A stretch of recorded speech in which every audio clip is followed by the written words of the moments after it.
بيته الطيبين الطاهرين المعصومين أما بعد فقد قال الله سبحانه تبارك وتعالى في كتابه المبين وهو أصدق القائلين إنما يريد الله ليذهب عنكم الرجس أهل البيت ويطهركم تطهيرا.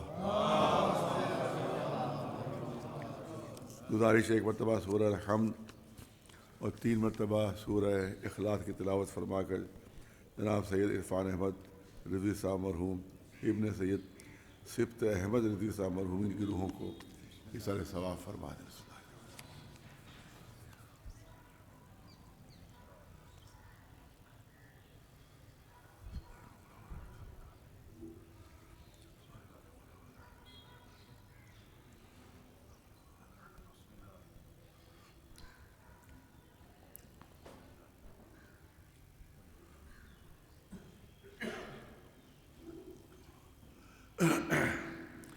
ادھر میرے مسلسل سفر رہے سردی میں، اس میں طبیعت تھوڑی سی گڑبڑ ہو گئی تو آنے میں تاخیر ہو گئی، اس کی معذرت خواہ ہوں میں، کیونکہ ایام فاطمہ زہرا سلام اللہ علیہا ہے اور ان کی شہادت کی آج تاریخ ہے. اسی مناسبت سے میں نے اس آیہ کریمہ کو منتخب کیا ہے کہ اس کی مرکزی حیثیت شہزادی کونین فاطمہ زہرا سلام اللہ علیہ. چند جملے اس آیہ مبارکہ کے سلسلے میں عرض کرنا ہے. اس میں اعلان ہو رہا ہے کہ انما یرید اللہ لیذھب عنکم الرجس اہل البیت، بس اللہ کا یہ ارادہ ہے کہ اہل بیت تم سے ہر طرح کے رجس کو، ہر قسم کی نجاست کو دور رکھے اور تم کو اس طرح سے پاک و پاکیزہ رکھے جو پاک رکھنے کا حق ہے. ظاہر ہے کہ مسلسل آپ حضرات اس آیہ کریمہ کے ذیل میں بیان سنتے رہتے ہیں.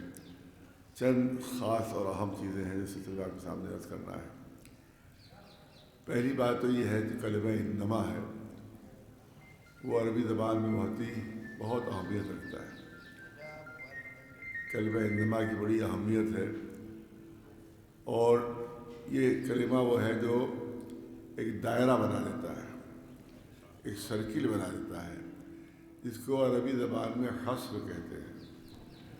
آپ نے دیکھا ہوگا کہ یہ جو قلعے کے درمیان جو فصیل بنتی ہے چاروں طرف سے گھیرے ہوئی ہوتی ہے قلعے کو، اس کو حصار کہتے ہیں. فصیل بھی اور حصار کہتے ہیں.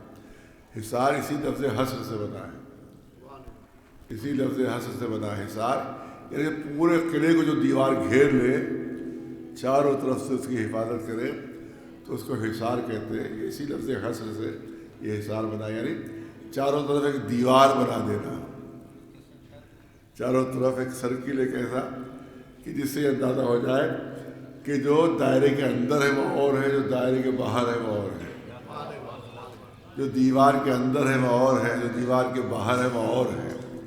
اسی لیے اسی آیت تفسیر کے اس کلمہ انما کی وجہ سے ہمارا یہ عقیدہ بنا ہے کہ محمد و آل محمد کی عصمت اور ہے، دوسرے انبیاء کی عصمت اور ہے. ایک صلوات بھیجیے.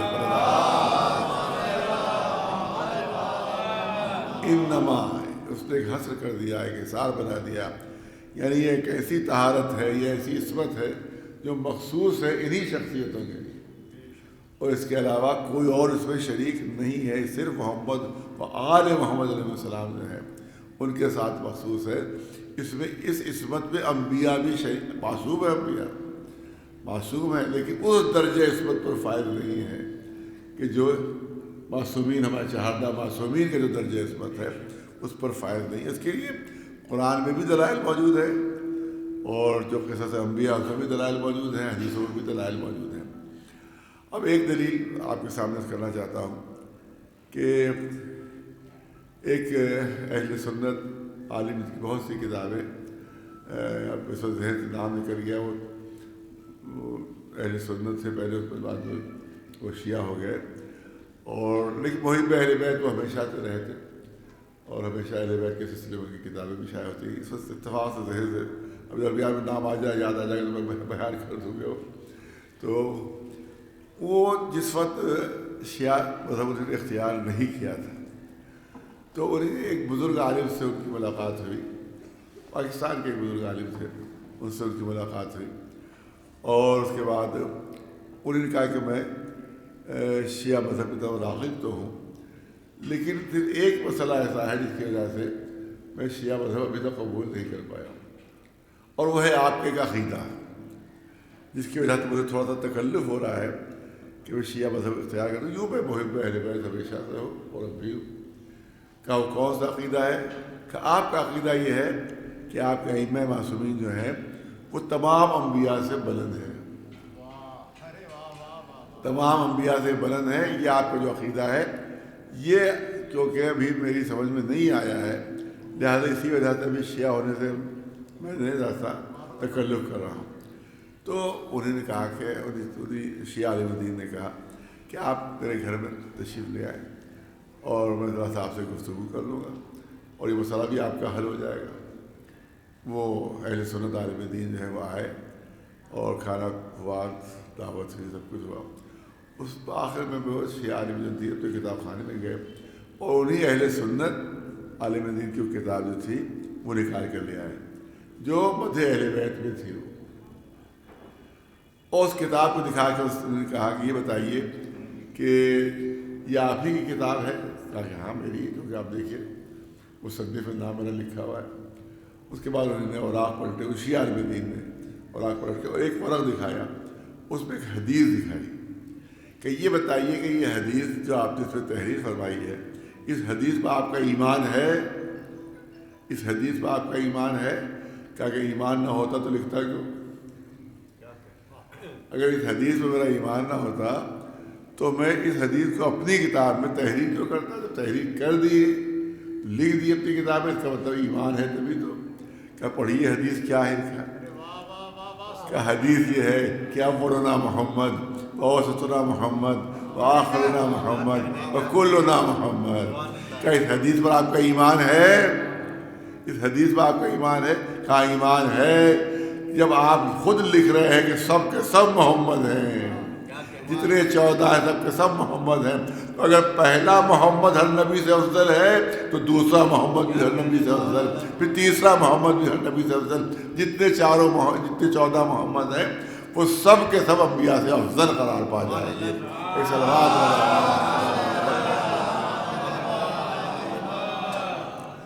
اچھا, واقعات سے بھی ثابت ہوتا ہے. آپ دیکھیں بہت مشہور معروف واقعہ جناب ابراہیم کے سلسلے میں.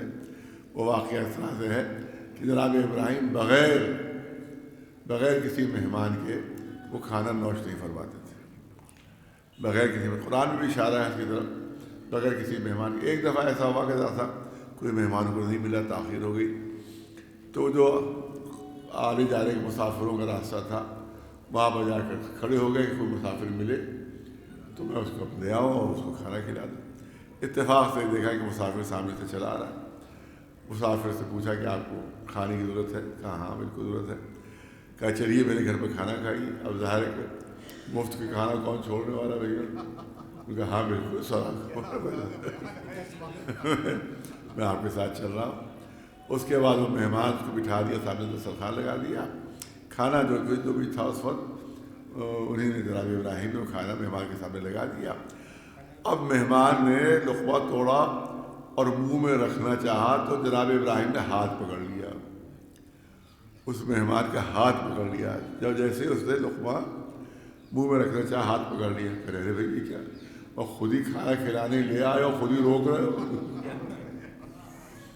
تمہیں تو کہا چل کر کھانا کھا لو اور اب میں کھانا شروع کر رہا ہوں تو ہاتھ پکڑ لیا, تمہیں روک رہا ہوں. کہ اس لیے روکا کہ تم نے کھانا شروع تو کر دیا ہے مگر بسم اللہ نہیں کہی,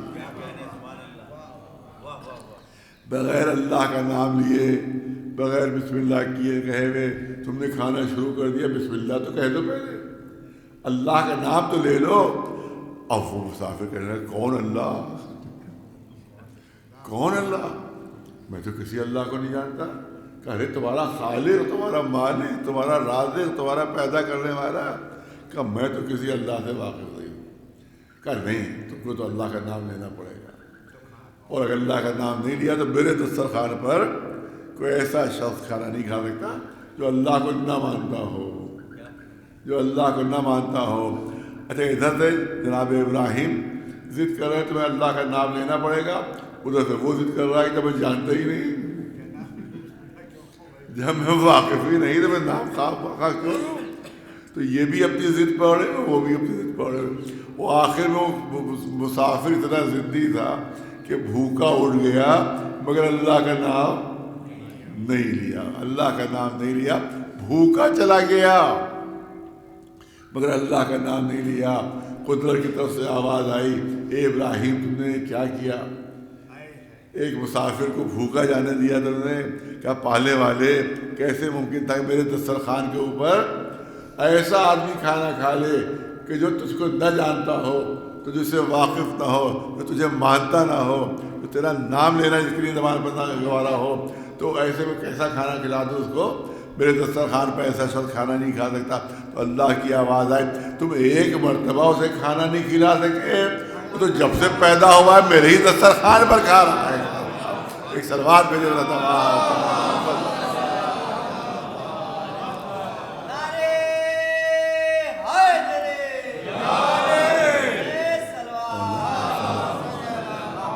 میں نے تو نہیں دیکھا کہ میرا نام لیتا ہے کہ نہیں لیتا ہے، میں نے نہیں دیکھا کہ میرا ماننے والا ہے میرا ماننے والا نہیں ہے، میری نعمتیں اس تک پہنچتی رہتی ہیں۔ تو اس کا مطلب یہ ہوا کہ جناب ابراہیم نے گوارا نہیں کیا کہ کوئی غیر مسلم جو ہے ان کے گھر کا کھانا کھا لے۔ لیکن یہاں پر کردار اہل بیت علیہ السلام دیکھ لیجیے کہ آپ کو معلوم بھی ہے کہ بچے جو ہے ان پر ہلکا سا برستاری ہوا، خدمت رسول اللہ میں پہنچے، رسول اللہ نے فرمایا کہ روزے نظر مان لو، 3 دن کے روزے نظر مانے، اور اس کے بعد جب شہزادوں کی صحت ہوئی تو وہ نظر پوری کرنا ہے۔ پہلا روزہ رکھا گیا، ایک گیہوں تھوڑا سا اناج کہیں سے آیا، وہ شہزادی نے اناج پیسا، روٹیاں تیار ہوئیں، 5 روٹیاں تیار ہوئیں، دسترخوان بچ گیا، اور اس کے بعد جیسے روزے کا وقت آیا، جیسے روزے داروں نے ہاتھ بڑھا کر روٹی کا دروازہ توڑنا چاہا، اسی وقت دروازے میں کسی نے آواز دی کہ میں مسکین ہوں، میں بھوکا ہوں، میں مسکین ہوں، میں فقیر ہوں۔ 5 روٹیاں اٹھ کر چلی گئیں، مولا علی نے دی، شہزادی نے، حسنین نے، یہاں تک جناب فضہ نے بھی اپنی روٹی اٹھا کر دے دی۔ تو وہ روزہ پانی سے افطار کیا گیا۔ دوسرے دن پھر مزدوری کے لیے کچھ اناج آیا، اناج پیسا گیا، اس کے بعد مزدوری میں تھوڑا بہت اناج ملا، اس سے پھر روٹیاں پکائی جاتی ہیں، اور اس کے بعد جب جو روٹیاں تیار ہو گئی پھر روزے، آج دوسرا روزہ ہے، دوسرے روزے کے جو افطار کا وقت آیا، دسترخوان سجا ہوا ہے، 5 روٹیاں رکھی ہوئی ہیں۔ اس کے بعد اب جیسے دروازہ کوئی کھٹکھٹاتا ہے، پوچھا کون ہے؟ کہا میں یتیم ہوں۔ پوری روٹیاں اس یتیم کو اٹھا کر دے دی گئی۔ اب دوسرا فاقہ ہے،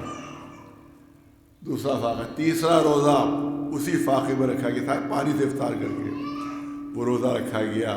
اب تیسرا فاقہ اور تیسرا روزہ ہے۔ اس کے بعد اب پھر افطار کا وقت آتا ہے، بہت توجہ رہے واقعے کا، بس سنا میں آپ کا واقعہ، لیکن جو رزلٹ ہے وہ پیش کرنا ہے کہ اس کے بعد تیسرا فاقہ ہے، اور اس کے بعد تیسرا روزہ ہے، اور اس کے بعد جب افطار کا وقت آتا ہے پھر اسی طرح کا اناج آیا، اسی طرح شہزادی نے اپنے ہاتھوں سے اس اناج کو پیسا، اپنے ہاتھوں سے روٹیاں تیار کی۔ اس کے بعد جب جیسے افطار کا وقت آتا ہے، اب جو دروازے پہ آواز دیتا ہے وہ کہتا ہے میں اسیر ہوں، میں قیدی ہوں۔ 5 روٹیاں اس کو چلی جاتی ہیں۔ اب یہاں کے اوپر آپ تاریخ اٹھا کر دیکھیے، جو مسکین آیا وہ بھی مسلمان تھا، جو یتیم آیا وہ بھی مسلمان تھا، لیکن تیسرے دن جو آیا ہے، تیسرے روزے کے وقت، وہ اسیر یعنی قیدی ہے، پرزنر، قیدی۔ اس زمانے میں کوئی مسلمان قیدی نہیں ہوتا تھا، بلکہ جنگوں میں جب فتح ہو جاتی تھی تو اس میں جو لوگ گرفتار ہوتے تھے وہ شہر میں رکھ دیے جاتے تھے، اور اب مسلمانوں کی ذمہ داری ہوتی تھی کہ ان کو کھانا کھلائیں۔ لہذا اب جو دروازے پر آیا ہے وہ نان مسلم ہے، بہت توجہ رہے۔ پہلے دن مسکین تھا، وہ مسلمان تھا، دوسرے دن یتیم تھا، وہ مسلمان تھا، تیسرے دن پرزنر تھا، قیدی تھا۔ قیدی اس زمانے کو جیل ویل نہیں تھا کہ جیل کے اندر بند کر دیا جائے اس کو، جیل نہیں تھا بلکہ کھلے میں رہتے تھے، لیکن باہر شہر سے باہر نکلنے کی ان کو اجازت نہیں تھی۔ تو اس کا مطلب وہ پرزنر تھا، وہ غیر مسلم تھا، وہ نان مسلم تھا۔ جب اس نے آواز دی کہ میں بھوکا ہوں، تو تیسرا روزہ ہے، تیسرا فاقہ ہے، اور 5 روٹیاں اٹھ کر اس غیر مسلم کو چلی گئیں۔ وہ جناب ابراہیم تھے کہ ایک مرتبہ کھانا نہیں کھلا سکے، یہ محمد و آل محمد کا مرتبہ ہے کہ 3 دن کا فاقہ تو برداشت کر لیا، ایک غیر مسلم کو بھوکا رہنا برداشت نہیں کیا۔ ایک صلوات بھیجو اللہ۔ یہ نہیں دیکھا کہ مسلمان ہے کہ نہیں ہے، یہ نہیں دیکھا کہ نان مسلم ہے، اللہ کا ماننے والا نہیں ہے، مگر 3 فاقے کو برداشت کر کے کسی ایسے شخص کو کھانا پورا چلا گیا جو اللہ کو نہیں مانتا تھا۔ صلوات بھیجو اللہ۔ دیکھیے قرآن کے ہر آیت کی 2 تفسیریں ہیں، ایک ظاہری تفسیر ہوتی ہے، ایک باطنی تفسیر ہوتی ہے۔ ایک جو ہوتی ہے سپرفیشل تفسیر ہوتی ہے، ایک اوریجنل تفسیر ہوتی ہے۔ یہاں پر 2 تفسیر، ایک تو یہ کہ مدینے کے لوگ آئے تھے جن مانگنے والے، لیکن اس کی جو باطنی تفسیر یہ ہے وہ یہ ہے کہ سب کے سب ملک تھے، سب کے سب فرشتے تھے۔ ملک آئے تھے دروازے اہل بیت کے اوپر، ملک آئے تھے دروازے اہل بیت پر۔ جو اپنے کو مسکین کہہ رہا ہے وہ بھی فرشتہ تھا، جو اپنے کو یتیم کہہ رہا ہے وہ بھی فرشتہ تھا، جو اپنے کو اسیر کہہ رہا ہے، قیدی کہہ رہا ہے، وہ بھی فرشتہ تھا، ملک تھا جو آسمان سے آئے تھے۔ لیکن جب ہم اس تفسیر کو مانتے ہیں اور ہماری تفسیر یہی ہے اور ہمارے علماء بھی یہی تفسیر بیان کرتے ہیں تو ایک مسئلہ پیدا ہو جاتا ہے۔ اچھا، قرآن مجید میں بھی پوری طرح سے جس ترتیب سے مانگنے والے آ رہے ہیں اسی ترتیب سے قرآن آیت بھی نازل کر رہا ہے۔ وَيُطْعِمُونَ الطَّعَامَ عَلَىٰ حُبِّهِ مِسْكِينًا وَيَتِيمًا وَأَسِيرًا۔ ایک صلوات بھیجے اللہ کہ وہ اللہ کی محبت میں، اللہ کی محبت میں یہ اہل بیت وہ ہیں کہ جو مسکین کو بھی کھانا کھلاتے ہیں، یتیم کو بھی کھانا کھلاتے ہیں، اسیر کو بھی کھانا کھلاتے ہیں۔ یہ جو واقعہ ہوا ہے اس کی پوری تفسیر اسی طرح سے قرآن مجید میں آیت کی شکل میں آ گئی۔ اب یہاں پر جب ان کو ملک مان لیا گیا، جب فرشتہ مان لیا گیا، تو اب سوال یہ ہوتا ہے کہ مسکین بھی فرشتہ ہے، یتیم بھی فرشتہ ہے اور اسیر بھی فرشتہ ہے۔ سوال یہ ہوتا ہے کہ مسکین یعنی بھوکا، تو آپ کو معلوم ہے کہ فرشتہ نورانی مخلوق ہوتا ہے، اس کو نہ روٹی کی ضرورت ہے، نہ کھانے کی ضرورت ہے، نہ پلاؤ اس کو چاہیے ہے، نہ دردہ چاہیے ہے، نہ اس کو کسی قسم کے کوئی کباب چاہیے ہیں، کیونکہ وہ تو نورانی مخلوق ہے، نورانی مخلوق ہے۔ وہ مسکین کیسے بن گیا؟ تو آپ جانتے ہیں عربی زبان بہت عام طور سے مسکین کے معنی بھوکے کے لیے جاتے ہیں، جو روٹیوں کا محتاج ہو، جو کھانے کا محتاج ہو، جس کے گھر میں کھانے کو کچھ نہ ہو، اس کو مسکین کہا جاتا ہے۔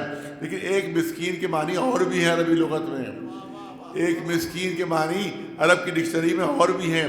وہ مسکین کے معنی کیا ہے؟ وہ مسکین اس کو بھی کہتے ہیں جس کو سکون کی تلاش ہو، اس کو بھی مسکین کہتے ہیں۔ اب یہ فرشتے مسکین ہیں یعنی سکون کی تلاش میں ہیں۔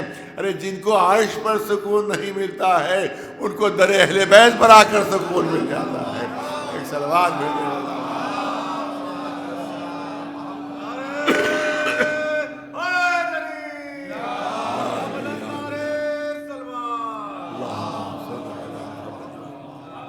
تو یہ مسئلہ تو مسکین والا مسئلہ تو حل ہو گیا۔ اب یتیم کا مسئلہ کیسے حل ہو جائے؟ یتیم کے معنی ہے جس کے ماں باپ نہ ہو، یتیم اس کو کہتے ہیں جس کے ماں باپ نہ ہو۔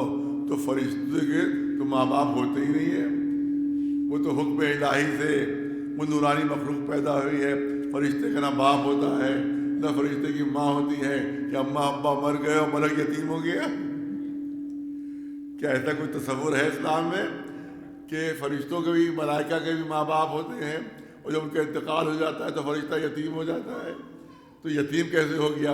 وہ اپنے کو یتیم کیسے کہہ رہا ہے؟ نہیں، یتیم کے ایک اور معنی بھی ہیں۔ ہمارے چھٹے امام جعفر صادق علیہ السلام نے فرمایا دیکھو شیعوں کا بھی ایک لقب جو ہے وہ یتیم ہے، یتیم ہے، شیعوں کا لقب یتیم ہے۔ امام نے فرمایا یتیمان آل محمد۔ آپ لوگوں نے پوچھا یہ یتیمان آل محمد کون ہے؟ کہ یہ ہمارے شیعہ ہیں، یہ ہمارے شیعہ ہیں۔ تو اپنے کو در اہل بیت پر آ کر جو فرشتہ کہہ رہا ہے وہ اپنے کو یتیم کہہ رہا ہے۔ یتیم سے مطلب وہ نہیں ہے کہ ماں باپ مر گئے ہوں، بلکہ اعلان کر رہا ہے کہ ہم آپ کے شیعہ ہیں جو آپ کے دروازے پر آ گئے ہیں۔ ایک صلوات بھیجے تو یتیم کا مسئلہ بھی حل ہو گیا۔ اب دوسرا مسئلہ سب سے زیادہ سخت ہے، وہ ہے اسیر کا۔ اسیر مانے قیدی۔ فرشتے کو کون قید کر سکتا ہے؟ فرشتے کو کون گرفتار کر سکتا ہے؟ اب یہ اسیر کیسے بن گیا؟ یہ مسئلہ شاعروں نے حل کیا ہے، یہ مسئلہ شاعروں نے حل کیا ہے کہ ایک تو قیدی وہ ہوتا ہے جو قید خانے میں بند ہو، اور کچھ قیدی وہ ہوتے ہیں جو محبت کے قیدی ہوتے ہیں، جو محبت کے اسیر ہوتے ہیں۔ یہ دنیاوی قید ہی نہیں تھا بلکہ محمد و آل محمد کی محبت کا اسیر تھا جو در اہل بیت پر آ رہا ہے۔ ایک صلوات بھیجے۔ اس کا مطلب ہے وہ ابراہیم ہیں کہ جو خلیل خدا ہیں، اس کے بعد بھی ایک صلوات بھیجے محمد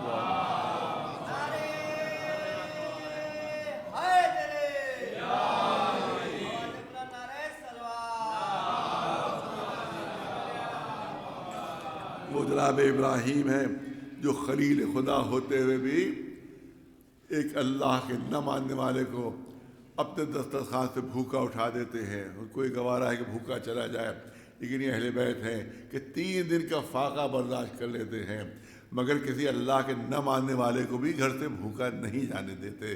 صلوات بر محمد۔ ایک واقعہ اور جو وہ بھی قرآن مجید سے ثابت ہے، وہ واقعہ اس طرح سے ہے کہ آپ کو معلوم ہی ہے کہ جناب آدم جو تھے، جب ان کی خلقت ہوئی تو اللہ نے ان کو جنت میں دکھا دے دی کہ آپ اور حوا جو ہے وہ جنت میں رہے۔ اب جنت میں آپ رہ رہے ہیں، اب شیطان کو برداشت نہیں ہوا کہ آدم اور حوا جو جنت میں رہیں، تو اس نے سوچا کوئی ترکیب کی جائے کہ ان کو جنت سے نکالا جائے۔ تو اب وہ سانپ کی شکل میں آتا ہے اور وہ اندر داخل ہو جاتا ہے جنت میں۔ جناب ابراہیم اور اسماعیل کو جو ہے وہ بھڑکانا شروع کرتا ہے، ان کو سمجھا کہ ارے بھائی دیکھو، تمہیں جو درخت کھانے سے میں منع کیا گیا ہے، دراصل یہ علم کا درخت ہے، اور اگر تم یہ کھا لو گے تو تم کائنات کے سب سے بڑے عالم بن جاؤ گے، لہذا تمہیں کیا حرج ہے اس میں سے کھا لو گے، نوش کر لو گے، کوئی بات نہیں۔ آخر میں وہ آ جاتے ہیں بہکاوے میں، اور جناب آدم اور جناب حوا دونوں وہ ممنوعہ درخت سے، شجر ممنوعہ، کہ جس کے لیے اللہ نے کہا تھا کہ دیکھو اس کے قریب بھی نہ جانا، اسے پھل نوش فرما لیتے ہیں۔ اس کے بعد اب حکم ہوتا ہے کہ آدم تم سے ترک اولا ہوا ہے، اے آدم تم سے ترک اولا ہے، جنت چھوڑ دو، جنت چھوڑ دو۔ اب ظاہر ہے کہ آپ کو معلوم ہی ہے کہ ترک اولا جو ہے وہ گناہ نہیں ہے، ترک اولا گناہ نہیں ہے، گناہ میں اس کو شمار نہیں کیا جاتا ہے۔ ترک اولا وہ کام جو شان کے خلاف ہو، اس کو ترک اولا کہتے ہیں۔ میں نے کبھی مثال دی تھی، یہاں بھی مثال دینا چاہتا ہوں، جوانوں کو سمجھانے کے لیے، بچوں کو سمجھانے کے لیے، بزرگ تو جانتے ہی ہیں کہ ترک اولا کیا چیز ہے۔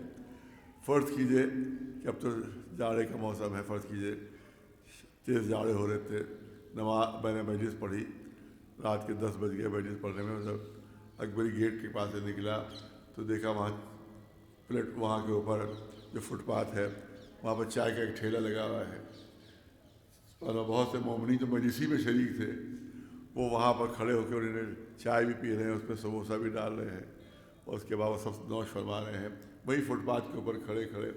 اچھا ظاہر میں بھی ایک انسان ہوں، مجھے بھی سردی لگ رہی تھی، مجھے بھی سردی لگ رہی تھی، میں نے کہا میں بھی وہیں پہ کھڑا ہو جاؤں، امامہ سر پر، قبا دوش کے اوپر، ابا دوش کے اوپر، میں وہیں فٹ پاتھ پر کھڑا ہوا کہ لا بھیا ایک پیالی چائے مجھے بھی دے دو، ایک سموسہ بھی دے دو۔ وہیں مومن کے ساتھ کھڑے کھڑے میں نے فٹ پاتھ کے اوپر امامے سمیت، ابا قبا سمیت، وہی فٹ پاتھ کے اوپر میں نے چائے کی پیالی لے کر اور چمچے سے اس پر سموسہ کھانا شروع کیا۔ وہی مومنین جو خود نوش فرما رہے تھے جب مجھے دیکھا کہ اب ان کے پیچھے نماز نہیں پڑھے گی، اب ان کے پیچھے نماز نہیں پڑھیں گے.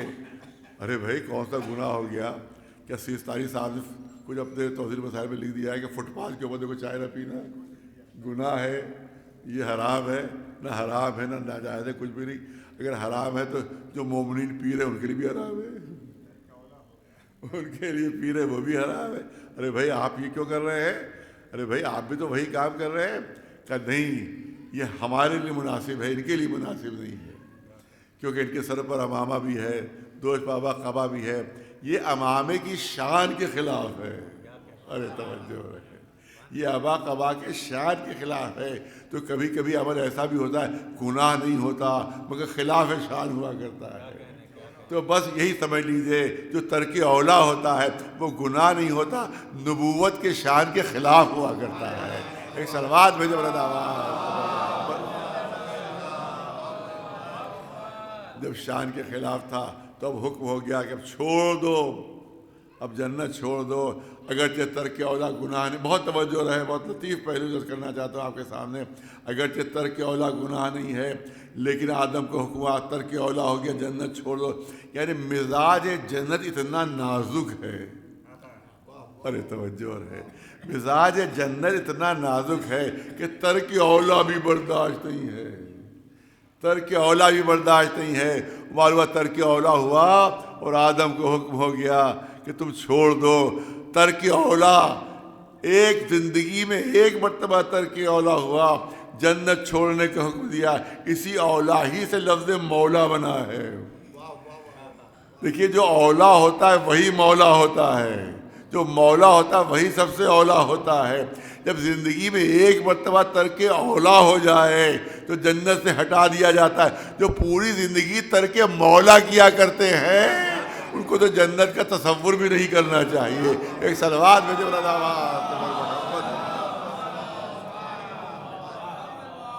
ایک صلوات بلند آواز محمد. بس 12:30 بجے انشاءاللہ یہ مجلس جو ہے وہ ختم ہو جائے گی. 10 منٹ باقی، 10 منٹ کے اندر انشاءاللہ مجلس ختم ہو جائے گی. آپ دیکھیں ترک اولا جناب آدم سے کہا گیا جنت چھوڑ دو. پھر عجیب حکم ہوتا ہے، عجیب حکم ہوتا ہے کہ آدم آپ جنت سے جا تو رہے ہیں مگر جنت کے کپڑے ساتھ نہیں لے جائیے گا. جنت کے کپڑے آپ یہیں رکھ دیجئے گا، جنت کے کپڑے ساتھ نہیں لے جا سکتے، یہیں رکھ دیجئے گا. پالنے والے تیرا کرم، تیری سخاوت. ہم جیسے معمولی لوگ بھی اگر کسی کو کوئی تحفہ دے دیتے ہیں، اور یہ کسی صاحب کو ایک شیروانی دے دی، یہ میری طرف سے تحفہ ہے آپ کے لیے، اور اس کے بعد ذرا سی بات پر ناراض ہوئے اور بیچ مجمع میں کہا اللہ یہ میری شیروانی اتاری ہے، ہاں آپ نے میرا فرا کام میری مرضی کے خلاف کر دیا ہے، تو کوئی بھی اسے اچھا نہیں سمجھے گا، کہے گا ارے بھائی جب تحفہ دے دیا تو دے دیا، یہ کیا اب آپ کہہ رہے اللہ ہی اتاری ہے میری شیروانی. پالنے والے تیرا کرم، تیری سخاوت، تو نے جب دے دیے کپڑے تو اب لے جانے دے. یہ کیا کپڑے رکھ دینا یہی جنت میں؟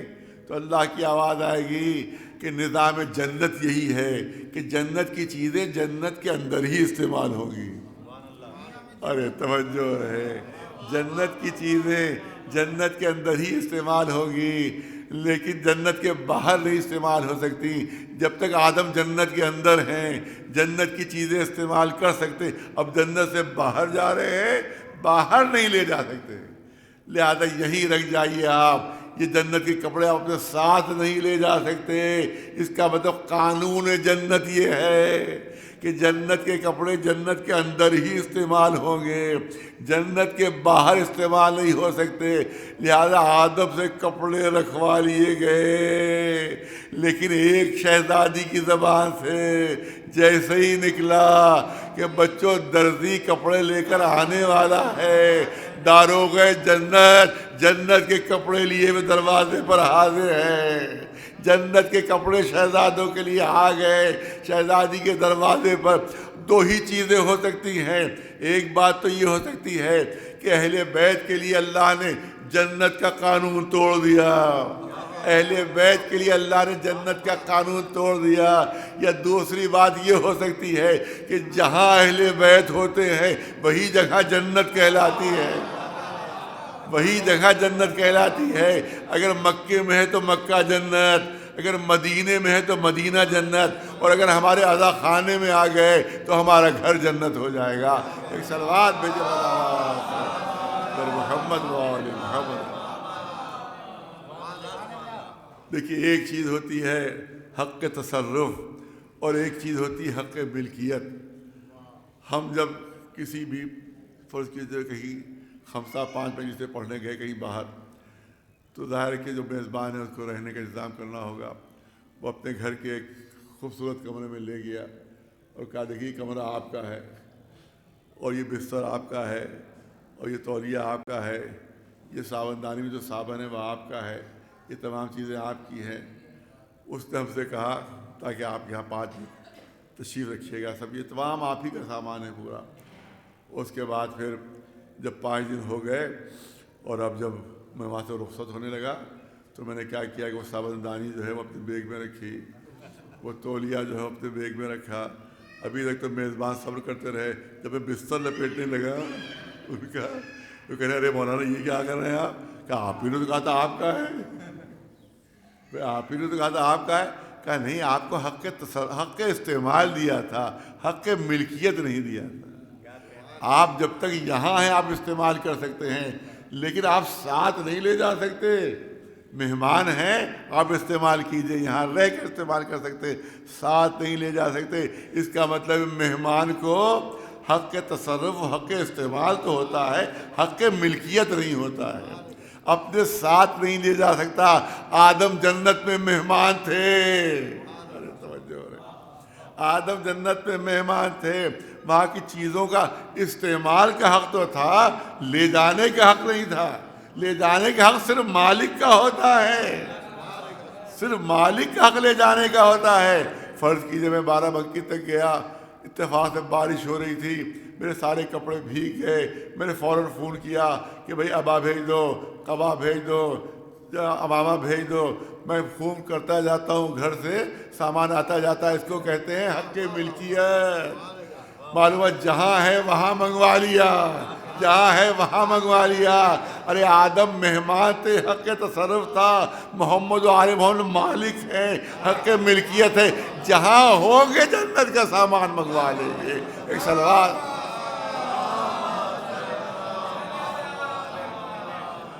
ایک صلوات بلند آواز۔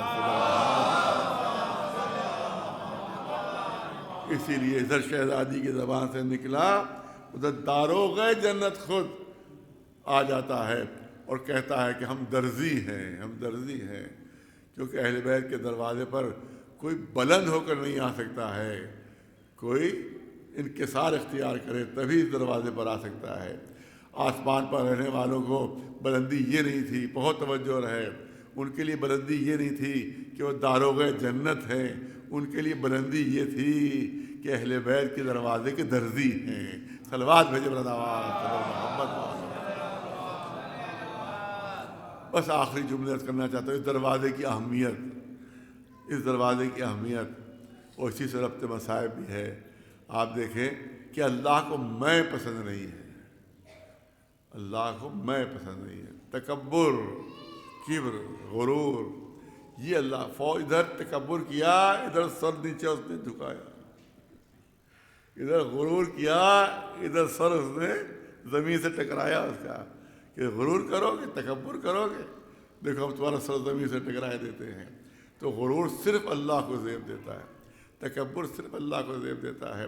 تکبر جو ہے وہ انسان کے لیے نہیں ہے۔ صلوات بھیجے پر محمد و آل محمد۔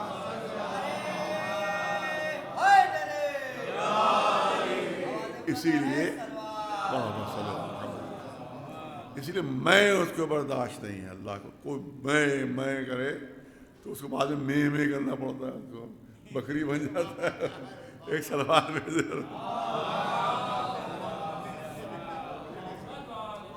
بہت مشہور واقعہ قرآن میں، دیکھیے قرآن کے حوالوں سے بات ہو رہی ہے، الگ سے بات نہیں ہو رہی، صرف قرآن کے حوالے سے بات ہو رہی ہے کہ جناب سلیمان پوری دنیا پر حکومت ہے، ہوا پر حکومت ہے، جناتوں پر حکومت ہے، انسانوں پر حکومت ہے، سمندروں پر حکومت ہے، دریاؤں پر حکومت ہے، بادلوں پر حکومت ہے، پوری حکومت دنیا کے اوپر قائم ہے۔ ایک نیا محل بنایا اور اس پہ اعلان کر دیا کہ دیکھو سب سے پہلے میں داخل ہوں گا، میرے علاوہ کوئی اس میں داخل نہیں ہو سکتا، میں داخل ہوں گا سب سے پہلے۔ زبان سے میں نکلی، اللہ نے کہا میں تمہاری میں توڑ دوں گا۔ اب جو اندر داخل ہوئے تو دیکھا ایک شخص پہلے سے موجود ہے وہاں کے اوپر، ایک شخصیت وہاں پہلے سے موجود ہے۔ اب غصہ آ گیا جناب سلیمان پیغمبر کو، کہا رہے تم نے میرا اعلان نہیں سنا تھا؟ میں نے نہیں کہا تھا کہ میرے علاوہ کوئی داخل نہیں ہوگا، میں سب سے پہلے داخل ہوں گا، تم کیسے آ گئے بغیر اجازت کے؟ تو اس نے کہا کہ میں وہ ہوں جسے کسی اجازت کی ضرورت نہیں ہے، میں وہ ہوں کسی کی اجازت کی ضرورت نہیں ہے، میں ہر جگہ بغیر اجازت کے آیا کرتا ہوں، میں وہ ہوں۔ سمجھ گئے پیغمبر تھے، سمجھ گئے ملک الموت ہو؟ کہاں ملک الموت ہو، آپ کو لینے آیا ہوں، کہ ذرا سا میں اپنے کپڑے کچھ بدل لوں، کچھ کر لوں، نہیں کچھ نہیں۔ اسی طرح سے کھڑے کھڑے موت آ گئی تھی، کھڑے کھڑے موت قرآن میں موجود ہے، کھڑے کھڑے موت آ گئی تھی، کھڑے کھڑے موت آ گئی تھی۔ تو کیونکہ زبان سے سلیمان پیغمبر کے میں نکل گیا، لہذا اللہ نے کہا یہ میں تمہاری توڑ دوں گا ملک الموت کے ذریعے سے، مگر ملک الموت کے منہ سے میں نکل گیا کہ میں وہ ہوں جسے اجازت کی ضرورت نہیں ہوتی، میں وہ ہوں جو ہر جگہ بغیر اجازت کے آتا ہوں۔ اللہ نے کہا میں تمہاری میں بھی توڑ دوں گا، اور یہ میں ٹوٹے گی در سیدہ پر، جہاں ملک الموت بھی بغیر اجازت کے نہیں آ سکتا۔ صلوات بھیجے محمد۔ اب آخری جملہ نہ ذکر دو، اس کا مطلب ہے کہ اللہ کو میں برداشت نہیں ہے، لیکن ہمارے مولا علی کا جو خطبہ ہے البیان، خطبہ البیان، اس میں پورے خطبے میں میں ہے، میں یہ ہوں، میں وہ ہوں، میں وہ ہوں، میں وہ ہوں۔ پالنے والے تجھے تو میں برداشت نہیں ہے، اور یہ علی خطبے سے 100 جگہ پر کہہ رہے میں وہ ہوں، میں وہ ہوں، تو شاید ندائے قدرت آئے میں تو ساری مرضیاں دے چکا ہوں، اب علی جو دل چاہے گئے۔ ایک صلوات بھیجے بلند آواز، صلوات بلند آواز صبر محمد۔ اس دروازے کی اہمیت یہ ہے کہ اس دروازے پر فرشتے بھی بغیر اجازت کے نہیں، لیکن وہ کیسے مسلمان ہیں جو دروازے پر آ کر کہہ رہے ہیں کہ ہم اس دروازے میں آگ لگا دیں گے اگر علی کو باہر نہیں نکالا گیا۔ دروازے میں آگ لگائی جاتی ہے، دروازہ توڑا جاتا ہے، شہزادی دیوار و در کے درمیان آ جاتی، پسلیاں شکستہ ہو گئی، محسن کی شہادت ہو گئی، بے ہوش ہو کر گر پڑی۔ تھوڑی دیر بعد جو ہوش آیا تو پتہ چلا کہ علی کو گرفتار کر لیا گیا ہے، گلے میں رسی بندھی ہوئی مدینے کی گلیوں میں پھرایا جا رہا ہے۔ اسی عالم میں کھڑی ہوئی آواز دی جناب فضہ کو، اے فضہ وہ صندوق لے آئیے جس میں میرے بابا کے تبرکات ہیں۔ وہ صندوق لایا جاتا ہے، صندوق کھولا گیا، سامنے رسول کا ماما، سامنے رسول کی ابا۔ روایت کہتی ہے کہ شہزادی نے اپنے بابا کی ابا اپنے دوش پر ڈالی، اپنے بابا کا امامہ اپنے سر پر رکھا، بد دعا کے لیے ہاتھ بلند کر دیے۔ تاریخ مدینہ گواہ ہے کہ مدینے میں زلزلہ آ گیا، مسجد نبوی کی دیواریں بلند ہو گئی۔ اسی عالم میں جس وقت گلے میں رسی بندھی ہوئی تھی، سلمان فارسی ساتھ ساتھ تھے۔ علی سمجھ گئے کہ کیا ہونے والا ہے، سلمان سے کہا یہ سلمان دوڑ کر جائیے اور فاطمہ کو علی کی قسم دیجئے کہ امت کے لیے بد دعا نہ کرے، ورنہ روح ضمیر کے اوپر کوئی مسلمان باقی نہیں رہے گا اگر فاطمہ زہرا نے بد دعا کر دی۔ ہاں عزیزانو، اسی ٹوٹی ہی پسلیوں سے بعض روایت میں 3 مہینے، بعض روایت میں کہ 6 مہینے زندہ رہی شہزادی۔ اور یہ ٹوٹی پسلیاں جو تھیں وہ شہادت کا سبب بنی۔ آپ توجہ فرمائے، جملے عرض کرنا چاہتا ہوں کہ دیکھنے کا تو کوئی سوال ہی نہیں، اگر کبھی سنا بھی ہو تو بتا دیجئے، اگر کبھی سنا بھی ہو تو بتا دیجئے گا کہ 18 برس کے سن میں کسی کی کمر جھک گئی، 18 برس کے سن میں کسی کی کمر جھک گئی ہو۔ شہزادی کا سن کل 18 برس کا، مگر کمر جھک گئی۔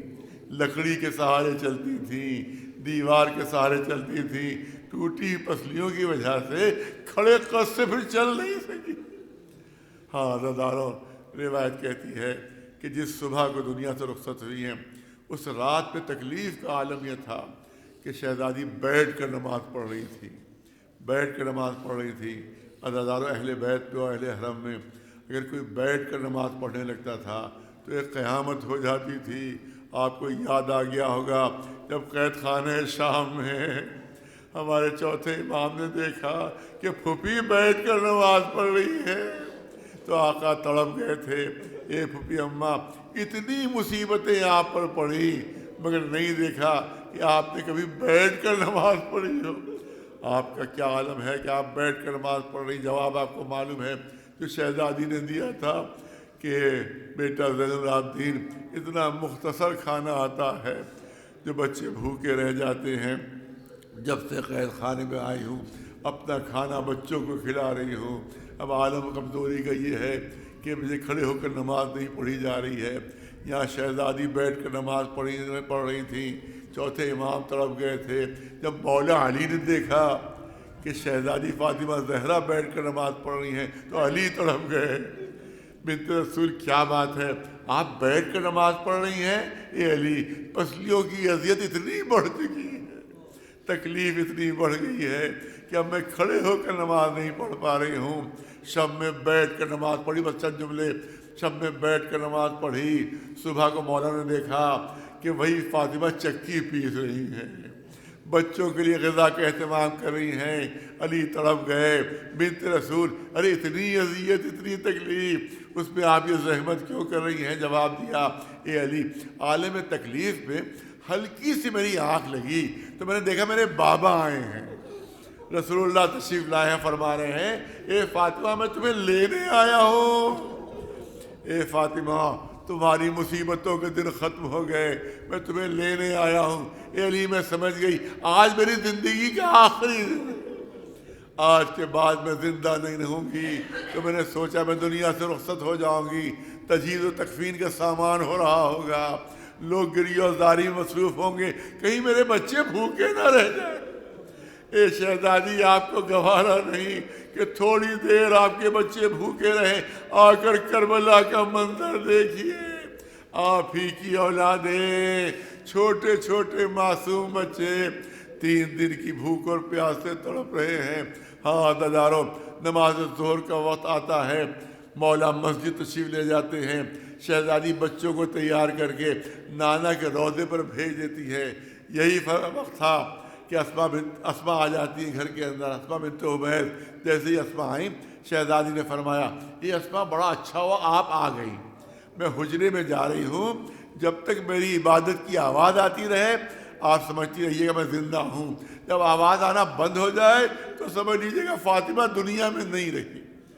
لیکن ایک بات کا دھیان رکھیے گا کہ ابھی میرے بچے گھر میں نہیں ہیں، اگر میرے مرنے کے بعد آئے تو فوراً نہ بتا دیجیے گا کہ تمہاری ماں دنیا سے رخصت ہو گئی، ارے پہلے کھانا کھلا دیجیے گا۔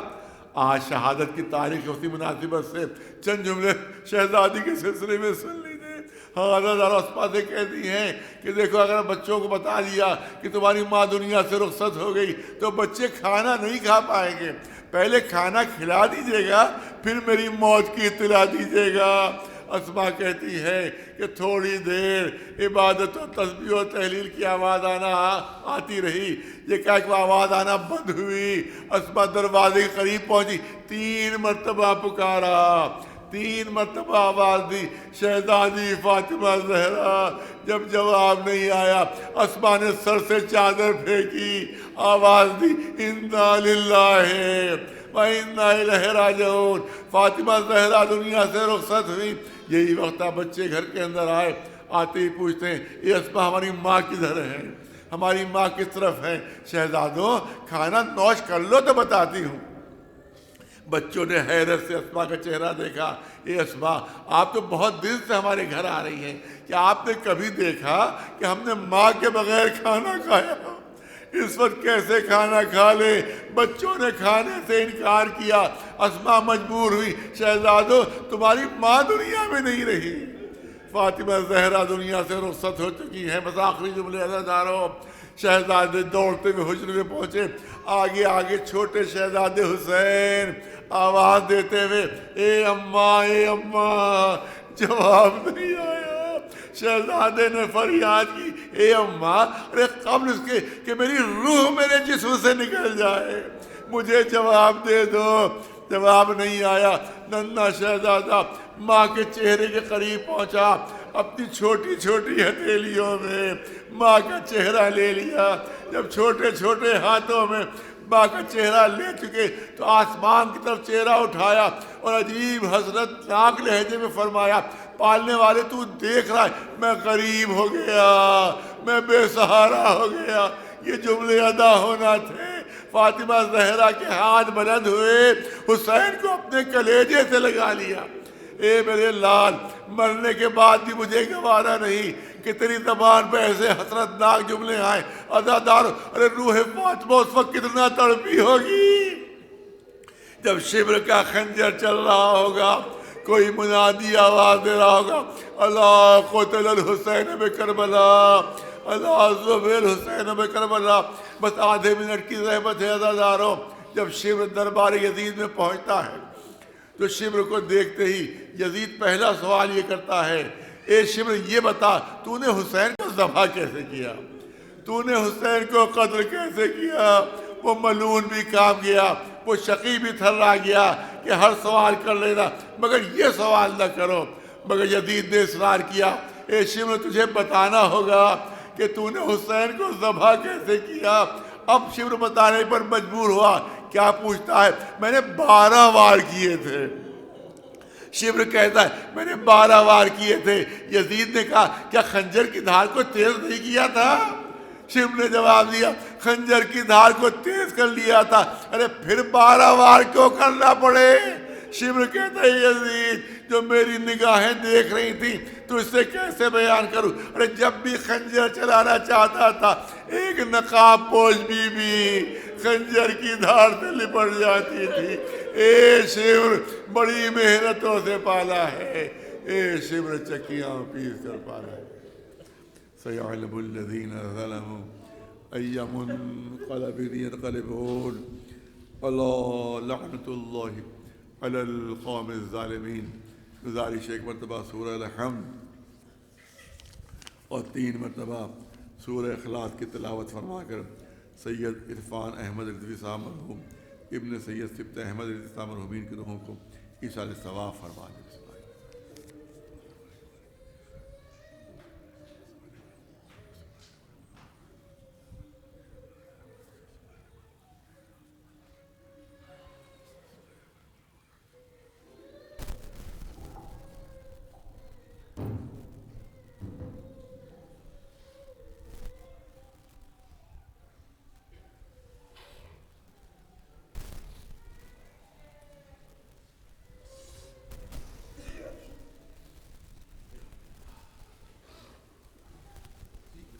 کا ہے یہ ساوندانی میں جو صابن ہے وہ آپ کا ہے, یہ تمام چیزیں آپ کی ہیں. اس نے ہم سے کہا تاکہ آپ یہاں 5 تشریف رکھیے گا, سب یہ تمام آپ ہی کا سامان ہے پورا.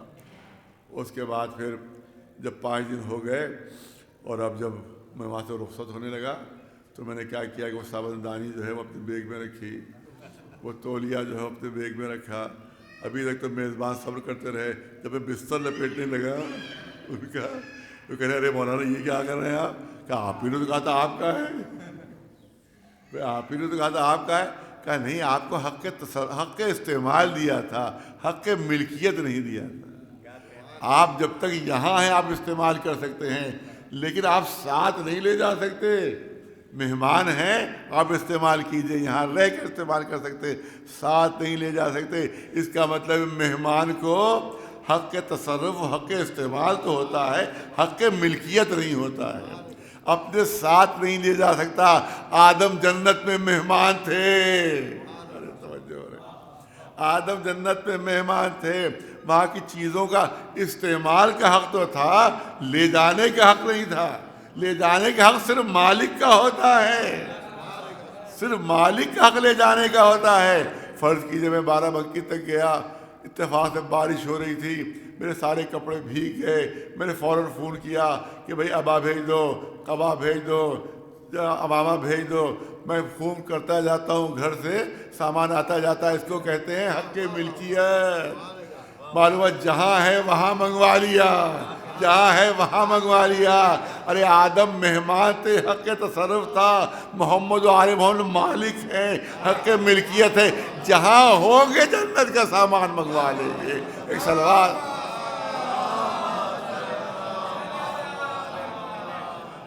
ایک سلوات بلند آواز۔ اسی لیے ادھر شہزادی کی زبان سے نکلا، ادھر داروغ جنت خود آ جاتا ہے اور کہتا ہے کہ ہم درزی ہیں، ہم درزی ہیں، کیونکہ اہل بیت کے دروازے پر کوئی بلند ہو کر نہیں آ سکتا ہے، کوئی انکسار اختیار کرے تبھی اس دروازے پر آ سکتا ہے۔ آسمان پر رہنے والوں کو بلندی یہ نہیں تھی، بہت توجہ رہے، ان کے لیے بلندی یہ نہیں تھی کہ وہ داروغ جنت ہیں، ان کے لیے بلندی یہ تھی کہ اہل بیت کے دروازے کے درزی ہیں۔ صلوات بھیجے بلند آواز محمد۔ بس آخری جملے کرنا چاہتا ہوں، اس دروازے کی اہمیت، اس دروازے کی اہمیت اور اسی سے ربط مصائب بھی ہے۔ آپ دیکھیں کہ اللہ کو میں پسند نہیں ہے، اللہ کو میں پسند نہیں ہے۔ تکبر، کبر، غرور، یہ اللہ ادھر تکبر کیا، ادھر سر نیچے اس نے جھکایا، ادھر غرور کیا، ادھر سر اس نے زمین سے ٹکرایا اس کا، کہ غرور کرو گے، تکبر کرو گے، دیکھو ہم تمہارا سر زمین سے ٹکرائے دیتے ہیں۔ تو غرور صرف اللہ کو زیب دیتا ہے، تکبر صرف اللہ کو زیب دیتا ہے۔ تکبر جو ہے وہ انسان کے لیے نہیں ہے۔ صلوات بھیجے پر محمد و آل محمد۔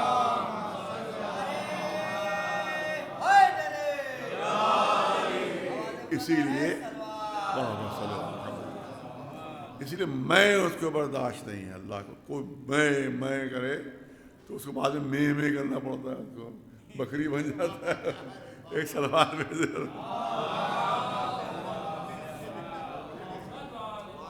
بہت مشہور واقعہ قرآن میں، دیکھیے قرآن کے حوالوں سے بات ہو رہی ہے، الگ سے بات نہیں ہو رہی، صرف قرآن کے حوالے سے بات ہو رہی ہے کہ جناب سلیمان پوری دنیا پر حکومت ہے، ہوا پر حکومت ہے، جناتوں پر حکومت ہے، انسانوں پر حکومت ہے، سمندروں پر حکومت ہے، دریاؤں پر حکومت ہے، بادلوں پر حکومت ہے، پوری حکومت دنیا کے اوپر قائم ہے۔ ایک نیا محل بنایا اور اس پہ اعلان کر دیا کہ دیکھو سب سے پہلے میں داخل ہوں گا، میرے علاوہ کوئی اس میں داخل نہیں ہو سکتا، میں داخل ہوں گا۔ سب سے پہلے زبان سے میں نکلی، اللہ نے کہا میں تمہاری میں توڑ دوں گا۔ اب جو اندر داخل ہوئے تو دیکھا ایک شخص پہلے سے موجود ہے وہاں کے اوپر، ایک شخصیت وہاں پہلے سے موجود ہے۔ اب غصہ آ گیا جناب سلیمان پیغمبر کو، کہا رہے تم نے میرا اعلان نہیں سنا تھا؟ میں نے نہیں کہا تھا کہ میرے علاوہ کوئی داخل نہیں ہوگا، میں سب سے پہلے داخل ہوں گا، تم کیسے آ گئے بغیر اجازت کے؟ تو اس نے کہا کہ میں وہ ہوں جسے کسی اجازت کی ضرورت نہیں ہے، میں وہ ہوں کسی کی اجازت کی ضرورت نہیں ہے، میں ہر جگہ بغیر اجازت کے آیا کرتا ہوں، میں وہ ہوں۔ سمجھ گئے پیغمبر تھے، سمجھ گئے ملک الموت ہو، کہاں ملک الموت ہو، آپ کو لینے آیا ہوں، کہ ذرا سا میں اپنے کپڑے کچھ بدل لوں، کچھ کر لوں، نہیں کچھ نہیں۔ اسی طرح کھڑے کھڑے موت آ گئی تھی، کھڑے کھڑے موت قرآن میں موجود ہے، کھڑے کھڑے موت آ گئی تھی، کھڑے کھڑے موت آ گئی تھی۔ تو کیونکہ زبان سے سلیمان پیغمبر کے میں نکل گیا، لہذا اللہ نے کہا یہ میں تمہاری توڑ دوں گا ملک الموت کے ذریعے سے، مگر ملک الموت کے منہ سے بھی میں نکل گیا کہ میں وہ ہوں جسے اجازت کی ضرورت نہیں ہوتی، میں وہ ہوں جو ہر جگہ بغیر اجازت کے آتا ہوں۔ اللہ نے کہا میں تمہاری میں بھی توڑ دوں گا، اور یہ میں ٹوٹے گی در سیدہ پر، جہاں ملک الموت بھی بغیر اجازت کے نہیں آ سکتا۔ صلوات بھیجے محمد۔ اب آخری جملہ نہ کر دوں، اس کا مطلب ہے کہ اللہ کو میں برداشت نہیں ہے، لیکن ہمارے مولا علی کا جو خطبہ البیان اس میں پورے خطبے میں ہے، میں یہ ہوں، میں وہ ہوں، میں وہ ہوں، میں وہ ہوں۔ پالنے والے تجھے تو میں برداشت نہیں ہے، اور یہ علی خطبے سے 100 جگہ پر کہہ رہے میں وہ ہوں میں وہ ہوں، تو شاید ندائے قدرت آئے میں تو ساری مرضیاں دے چکا ہوں، اب علی جو دل چاہے گئے۔ ایک صلوات میں صلوات بلند آواز صبر محمد۔ تو اس دروازے کی اہمیت یہ ہے کہ اس دروازے پر فرشتے بھی بغیر اجازت کے نہیں، لیکن وہ کیسے مسلمان ہیں جو دروازے پر آ کر کہہ رہے ہیں کہ ہم اس دروازے میں آگ لگا دیں گے۔ اگر علی کو باہر نہیں نکالا گیا، دروازے میں آگ لگائی جاتی ہے، دروازہ توڑا جاتا ہے، شہزادی دیوار و در کے درمیان آ جاتی، پسلیاں شکستہ ہو گئی، محسن کی شہادت ہو گئی، بے ہوش ہو کر گر پڑی۔ تھوڑی دیر بعد جو ہوش آیا تو پتہ چلا کہ علی کو گرفتار کر لیا گیا ہے، گلے میں رسی بندھی ہوئی مدینے کی گلیوں میں پھرایا جا رہا ہے۔ اسی عالم میں کھڑی ہوئی آواز دی جناب فضہ کو، اے فضہ وہ صندوق لے آئیے جس میں میرے بابا کے تبرکات ہیں۔ وہ صندوق لایا جاتا ہے، صندوق کھولا گیا، سامنے رسول کا ماما، سامنے رسول کی ابا۔ روایت کہتی ہے کہ شہزادی نے اپنے بابا کی ابا اپنے دوش پر ڈالی، اپنے بابا کا امامہ اپنے سر پر رکھا، بد دعا کے لیے ہاتھ بلند کر دیے۔ تاریخ مدینہ گواہ ہے کہ مدینے میں زلزلہ آ گیا، مسجد نبوی کی دیواریں بلند ہو گئی۔ اسی عالم میں جس وقت گلے میں رسی بندھی ہوئی تھی، سلمان فارسی ساتھ ساتھ تھے۔ علی سمجھ گئے کہ کیا ہونے والا ہے، سلمان سے کہا یہ سلمان دوڑ کر جائیے اور فاطمہ کو علی کی قسم دیجئے کہ امت کے لیے بد دعا نہ کرے، ورنہ روح زمین کے اوپر کوئی مسلمان باقی نہیں رہے گا اگر فاطمہ زہرا نے بد دعا کر دی۔ ہاں عزیزانو، اسی ٹوٹی ہوئی پسلیوں سے بعض روایت میں 3 مہینے، بعض روایت میں کہ 6 مہینے زندہ رہی شہزادی، اور یہی ٹوٹی پسلیاں جو تھیں وہ شہادت کا سبب بنی۔ آپ توجہ فرمائے، جملے عرض کرنا چاہتا ہوں کہ دیکھنے کا تو کوئی سوال ہی نہیں، اگر کبھی سنا بھی ہو تو بتا دیجئے، اگر کبھی سنا بھی ہو تو بتا دیجئے گا کہ 18 برس کے سن میں کسی کی کمر جھک گئی، 18 برس کے سن میں کسی کی کمر جھک گئی ہو۔ شہزادی کا سن کل 18 برس کا، مگر کمر جھک گئی۔ لکڑی کے سہارے چلتی تھی، دیوار کے سہارے چلتی تھی، ٹوٹی پسلیوں کی وجہ سے کھڑے قد سے پھر چل نہیں سکی۔ ہاں عزیزانو، روایت کہتی ہے کہ جس صبح کو دنیا سے رخصت ہوئی ہیں، اس رات میں تکلیف کا عالم یہ تھا کہ شہزادی بیٹھ کر نماز پڑھ رہی تھی، بیٹھ کر نماز پڑھ رہی تھی۔ عزیزانو، اہل بیت میں اور اہل حرم میں اگر کوئی بیٹھ کر نماز پڑھنے لگتا تھا تو ایک قیامت ہو جاتی تھی۔ آپ کو یاد آ گیا ہوگا جب قید خانہ شام میں ہمارے چوتھے امام نے دیکھا کہ پھوپھی بیٹھ کر نماز پڑھ رہی ہے تو آقا تڑپ گئے تھے، اے پھوپھی اماں، اتنی مصیبتیں آپ پر پڑھی مگر نہیں دیکھا کہ آپ نے کبھی بیٹھ کر نماز پڑھی ہو۔ آپ کا کیا عالم ہے کہ آپ بیٹھ کر نماز پڑھ رہی؟ جواب آپ کو معلوم ہے جو شہزادی نے دیا تھا کہ بیٹا زین العابدین، اتنا مختصر کھانا آتا ہے جو بچے بھوکے رہ جاتے ہیں، جب سے قید خانے میں آئی ہوں اپنا کھانا بچوں کو کھلا رہی ہوں۔ اب عالم کمزوری کا یہ ہے کہ مجھے کھڑے ہو کر نماز نہیں پڑھی جا رہی ہے۔ یہاں شہزادی بیٹھ کر نماز پڑھ رہی تھیں، چوتھے امام تڑپ گئے تھے۔ جب مولا علی نے دیکھا کہ شہزادی فاطمہ زہرا بیٹھ کر نماز پڑھ رہی ہیں تو علی تڑپ گئے، بنت رسول کیا بات ہے، آپ بیٹھ کر نماز پڑھ رہی ہیں؟ اے علی، پسلیوں کی اذیت اتنی بڑھ چکی ہے، تکلیف اتنی بڑھ گئی ہے کہ اب میں کھڑے ہو کر نماز نہیں پڑھ پا رہی ہوں۔ شب میں بیٹھ کر نماز پڑھی، بس چند جملے، شب میں بیٹھ کر نماز پڑھی۔